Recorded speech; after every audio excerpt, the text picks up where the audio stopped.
Sa hatol ng bayan, malaki ang tsansa ng mga senatorials ng Team Pinoy na manguna sa Mindanao sa darating na midterm elections. Ayon sa pamunuan ng Mindanao Development Authority, ito'y dahil sa programa at reformang ipinatupad ng Administrasyong Aquino sa nasabing rehiyon.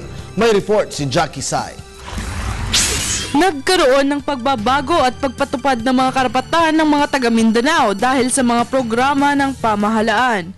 Ayon kay Mindanao Development Authority Secretary Luwalhati Antonino, mabibigyan na ng mas higit na pansin ang Mindanao area dahil sa pagkukulang ng mga naunang administrasyon dito.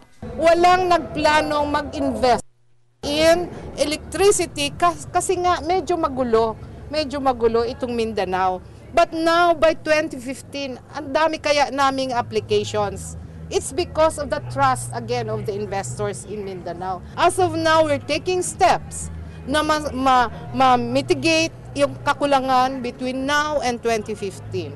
Dagdag pa nito, tinaya na ng presidente ang political gains para lamang maisulong ang mga proyekto sa Mindanao. Sa pamumunuan niya ni Pangulong Aquino, muling bumalik ang tiwala ng mga negosyante para ilunsad ang power plant.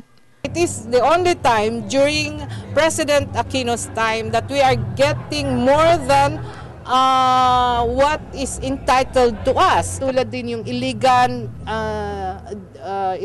diesel. Ay mapapaandar na yan. Si Presidente mismo ay nagbigay ng ultimatum sa mga concerned. For example, with COA, with CONAL and the city government of Iligan para magkasundo-sundo para mapaandar yung Iligan in 6 months time, 100 megawatts additional. Para sa Telebisyon ng Bayan, Jackie Sai.